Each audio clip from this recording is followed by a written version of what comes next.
এখানে দেখো কাঁসা পিতলের জিনিসপত্র রয়েছে। এটা অন্ধকার জন্য এটা কদম মুসুর বলা হয়, মানে পুরুলিয়াটা অযোধ্যাটা দুবার দু কালার হয়।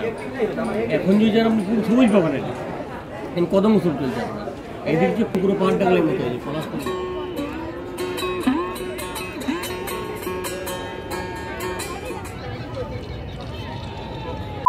Hello friends, welcome back to my channel. একদম অন্ধকার লাগছে আমাকে, এখানে প্রচন্ড অন্ধকার। আমরা কিন্তু রেডি শুট হয়ে বেরিয়ে পড়েছি, আর এখন আমরা যাচ্ছি হস্তশিল্প মেলা, মানে যেটা অনেক দিন ধরে সবাই একদম গভীরভাবে ওয়েট করছিল এই মেলাটার জন্য। বিশেষ করে আমরা, মানে আমি তো ওয়েট করছিলামই, বুবাইও ওয়েট করছিল, দুনিয়া রাজ্যের লোক সবাই ওয়েট করছিল। তো যাই হোক, এখন সেটা আমরা যাচ্ছি রেডি শেডি হয়ে। তো চলো সেখানে গিয়ে এবার তোমাদেরকে বাকি মেলার পুরো ভিডিওটা দেখাবো। আমরা চলে এসেছি কিন্তু হস্তশিল্প মেলার সামনে, যে মেলাটার কিন্তু বেশ অনেক দিন ধরে সবাই ওয়েট করেছিলাম, মানে আমি তো ডেফিনেটলি করেছিলাম আর তোমরাও করেছিলে যে কবে হবে সেই হস্তশিল্প মেলা। তো ফাইনালি কিন্তু এটা স্টার্ট হয়ে গেছে। চলো ভেতরে এবার যাবো। আপাতত এখন বাইকটা রাখার লোকেশন খুঁজছি কোথায় রাখা যায়। আর এইখানে একটা এসেই বড় ব্লান্ডার হয়ে গেল, আর সেটা হচ্ছে এইখানে গাড়ি রাখার ব্যবস্থা রয়েছে। গাড়ি রাখার ব্যবস্থার সাথে কিন্তু পার্কিংও রয়েছে। এসেই বলছে যে যতক্ষণ থাকো না কেন তোমাকে 30 টাকা দিতে হবে। আমি বললাম মানে এটা কি, ঘন্টা 10 টাকা নর্মালি হয়, এটা মেনে নেওয়া যায়, কিন্তু 30 টাকা একটু বেশি হয়ে গেল। আমি যদি 1 ঘন্টার মধ্যে ঘুরে চলে আসি তাহলে আমি 30 টাকা কেন দেবো, তাই না? তোমরা এসে কিন্তু এটা সেটেলমেন্ট করে নেবে, ঠিক আছে? একদমই ওই 30 টাকা দেবে না, ঘন্টায় হিসাবে দেবে, যে ঘন্টায় 10 টাকা দেবো। তো চলো ভেতরে যাওয়া যাক। একদম ঢুকেই দেখলাম সুন্দর সুন্দর ফ্লাওয়ার, আর চারিদিকটা একেবারে লোক ভর্তি, মানে দেখে মনেই হচ্ছে না যে আজকে একটা ফার্স্ট ডে, মনে হচ্ছে না অনেক দিন হয়ে গেছে মেলাটার। এত লোকজনের ভিড়। তো মোটামুটি হস্তশিল্প মেলায় কি কি আসে তোমরা তো সবাই জানো, তাও আরেকবার ভালো করে। আরও দেখো সামনে দাঁড়িয়ে পড়লো হিমালয় পর্বতের মতো, তুমি সামনে দাঁড়িয়ে পড়েছিলে হিমালয় পর্বতের মতো। প্রত্যেক বছর আসি, প্রত্যেক বছর এটার জন্য অপেক্ষা করি, আর আসলে দারুণ লাগে।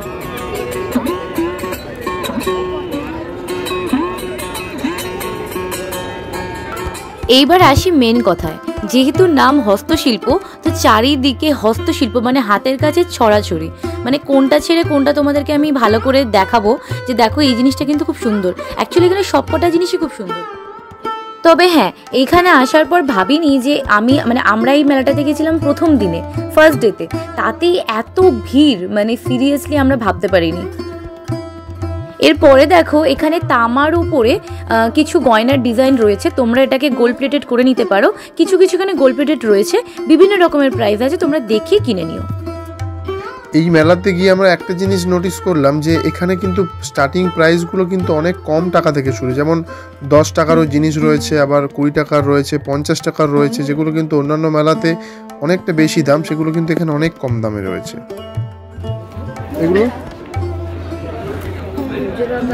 4200। এই যেমন দেখলে মোড়া দুটো কিন্তু 4200 টাকা দুটোর দাম। এখানে যেমন 10 টাকারও বললাম, সেরকম কিন্তু 50,000, 20,000, 1 লাখ টাকারও কিন্তু হস্তশিল্পের হাতের বানানো প্রচুর জিনিস এখানে রয়েছে। এইখানে এই যে মডেলটা দেখতে পাচ্ছ, এটা পুরুলিয়ার একটা মানে কি বলবো আঞ্চলিক নাচের একটা দৃশ্য, আর সেখানে কিন্তু একটা ইতিহাসও জড়িয়ে আছে। এই ছোট্ট গণেশগুলোর কিন্তু বিভিন্ন প্রাইস রয়েছে, স্টার্টিং প্রাইস 30 টাকা থেকে। কি কিউট না? প্রচুর ধূপের প্যাকেট রয়েছে, এগুলো কিন্তু 250টা 200টা করে কাঠি রয়েছে, আর দাম কিন্তু 200-150 এরকম করে।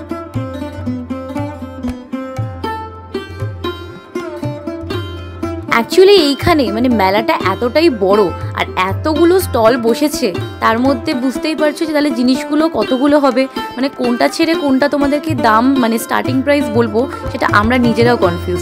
তার থেকে বড় একদম ভালো হবে যদি তোমরা একদম মেলায় ডিরেক্ট চলে যাও, ডিরেক্ট চলে গিয়ে নিজেরা দেখো, এক্সপ্লোর করো, আর মন পছন্দ জিনিস কিনে নিয়ে চলে আসো। এইখানে যে জামা কাপড়ের স্টলগুলো দেখবে, এখানে কিন্তু প্রত্যেকটা জামা কাপড়েরই দেখলাম স্টার্টিং প্রাইসগুলো কিন্তু 700-1000 করে।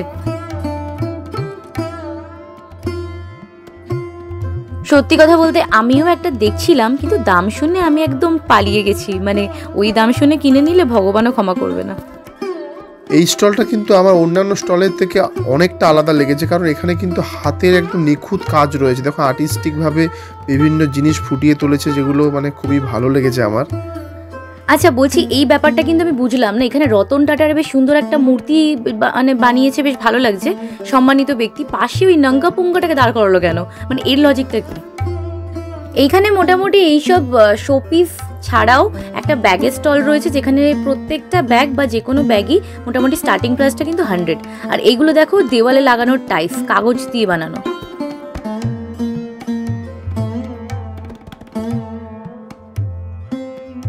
মানে প্রকৃতপক্ষে এই মেলাটাতে যারা ঘর সাজাতে পছন্দ করো তাদের কিন্তু আসতেই হবে। মানে তারা যদি না আসে এই মেলাটা কিন্তু মানে একদম হয় না যে অতৃপ্ত আত্মার মতো দাঁড়িয়ে থাকবে। হ্যাঁ, কারণ এই যে জিনিসপত্রগুলো, ছোট ছোট জিনিস, খুব নিখুঁত কাজ, মানে আলমারি, শোকেস, এইগুলোতে সাজানোর জন্য একদম পারফেক্ট। তবে আমার এই কিন্তু মিউজিক্যাল ইনস্ট্রুমেন্টগুলোর এই ছোট ছোট মিনিয়েচারগুলো আমার কিন্তু দারুণ লেগেছে। তোমাদের কেমন লেগেছে কমেন্ট করে জানাবে। মারাত্মক ভিড় হয়েছে, সবাই ঠান্ডা ঠান্ডা শীতের মধ্যে গরম গরম চা পান করছে। আমরা এখন ফুড কোর্টটা খুঁজছি, কোন দিকে ফুড কোর্ট। আর কি বলবো, তোমরা চলো। ওই ফুড কোর্ট খুঁজছো? কোন দিকে ফুড কোর্ট? আমাদের ফেভারিট ফুড কোর্ট। মানে আমি ভাবছি আজকে ফার্স্ট ডে, তাই এত ভিড়, মানে আর পরে কি হবে যদি প্রথম দিতে এত ভিড় হয়। মানে আমরা ভিড় ঠেলতে ঠেলতে যাচ্ছি রীতিমতো, ভিড় হয়েছে যে আমরা ফুড কোর্টই খুঁজে পাচ্ছি না। কোন দিকে ফুড কোর্ট গেছে আমি নিজেও জানি না। তো চলো, তোমরা মোটামুটি চলে আসো। এটাকে ফার্স্ট ডেতে এত ভিড় হয়েছে, তো এখনও তো অনেক দিন পড়ে রয়েছে মেলাটার। মানে আমি হাসবো না কাঁদবো ভাবছি। ভিড় ঠিক ঠেলে আমরা চলে এসেছি এবার ফুড কোর্টের সামনে। তো ভেতরে যাই, দেখি কি কি খাবার দাবার রয়েছে। এই হচ্ছে ফুড কোর্ট। মানে গোটা মেলায় যা ভিড়, ফুড কোর্টে অতগুলো দোকানও নেই। তো যাই হোক, হয়তো আস্তে আস্তে বসবে, আজকে যেহেতু ফার্স্ট ডে, তো আস্তে আস্তে মেলাটা আরও দোকানপাট বসবে। কি সুন্দর সুগন্ধ, সবাই সুন্দর বসে গেছে খেতে। বলে দিই যে ইকো পার্কে যে হস্তশিল্পটা হতো সেটা কিন্তু এখন আর ইকো পার্কে হচ্ছে না, এটা হচ্ছে নিউ টাউনে সেন্ট্রাল মলের সামনে সেখানে হচ্ছে। তো তোমরা সেখানে চলে আসবে, যদিও আমরা লাইভ ডেসক্রিপশন দিয়ে দেবো, তোমাদের কোনো অসুবিধা হবে না। দেখো মেলার পুরো ডিটেলস দেওয়া আছে। সিটি স্কোয়ার গ্রাউন্ড, সেন্ট্রাল মলের সামনে, নিউ টাউন, কলকাতা। 18ই জানুয়ারি, মানে আজকে থেকে শুরু হয়েছে। মানে তোমরা দেখছো তার পরের দিন 19 তারিখে দেখছো, বাট এটা শুরু হয়েছে আগের দিন থেকে। 9 ফেব্রুয়ারি অবধি রয়েছে, 1টা থেকে 8:30 অবধি। তো এই সময়ের মধ্যে চলে আসবে। এই ছিল আজকের হস্তশিল্প মেলার ভিডিও, যেটা আমরা অনেক দিন ধরে ওয়েট করেছিলাম। ফাইনালি সেটা আমরা যেতে পারলাম। যাই হোক, ভিডিওটা ভালো লাগলে লাইক করবে, কমেন্ট করবে, অ্যান্ড মোস্ট ইম্পর্টেন্ট আমাদের চ্যানেলটা সাবস্ক্রাইব করবে, কারণ এতটা দেখছো না, সাবস্ক্রাইব তো বানতে হয়। খুব শিগগিরই ফিরে আসবো অন্য অনেক ভিডিও নিয়ে। So keep watching and tata.